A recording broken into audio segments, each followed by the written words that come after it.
দর্শক, চট্টগ্রাম বন্দরের চলমান অচল অবস্থা নিয়ে কথা বলছেন বন্দরটির চেয়ারম্যান। আমরা সরাসরি চলে যাচ্ছি সেখানে। ইউনিয়নের একটা প্ল্যাটফর্মে আমরা যুক্ত হয়েছি, সেটার নাম হলো আইওরিস। এবং এই আইওরিসের আমরা হলো বাংলাদেশের মানে ন্যাশনাল ফোকাল পয়েন্ট হিসাবে আমাদেরকে ইউরোপিয়ান ইউনিয়ন আমাদেরকে নমিনেট করেছেন, এবং হিসাবে আমরা ফোকাল পয়েন্ট হিসাবে এখানে কাজ করছি বাংলাদেশে, যেটা এশিয়া প্যাসিফিকের 57টা দেশের হলো আমরা পার্টিসিপেন্ট।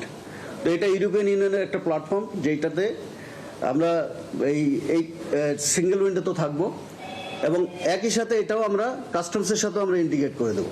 তাহলে হবে কি যে কার্গো, তারপরে হলো আপনার কন্টেনার, তারপরে হলো আপনার ভেসেল এবং আইটেমের সব ভিজিবিলিটি আমাদের কাছে থাকবে, রিয়েল টাইম ভিজিবিলিটি থাকবে। তো সেই জন্য এইখানে আসলে অ্যাকাউন্টেবিলিটিটা নিশ্চিত হবে। মানে আগে মনে করেন যে একটা অ্যাকাউন্টেবিলিটির একটা কোশ্চেন থাকতো, তারপর অনেক সময় দেখা যেত মিসম্যানেজমেন্ট হতো, তারপরে ডেলিভারি, এর কারণে ভোক্তারা কিন্তু এটা থেকে অনেক সুবিধা থেকে বঞ্চিত হতো। অনেক সময় আপনার কার্গো ডিটেন হয়ে যায়, সেই প্রসেসগুলো আগে যেমন অনেক সময় লাগতো, দীর্ঘ সময় লাগতো, প্রায়োরিটি পেত না। এখন আপনার অনলাইনে হয়ে যাবে, অনলাইনে করা যাবে। তো এই কারণে আমি মনে করি যে আমাদের যে টোটাল প্রোডাক্টিভিটি এখন যেটা আছে, যে আমাদের কার্গো আপনার টার্ন অ্যারাউন্ড টাইম, তারপর থ্রোপুট, জাহাজের থ্রোপুট, কার্গো থ্রোপুট, সবই কিন্তু আপনার অনেক বেড়ে যাবে।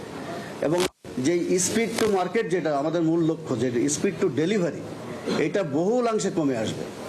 তো সেই জন্য এই প্ল্যাটফর্মটা যে একটা আমাদের ভবিষ্যতের জন্য একটা দ্বার খুলে দিল, যেটা বেনিফিট আগামী 50 থেকে 100 বছর এই দেশের মানুষ পাবে ইনশাল্লাহ।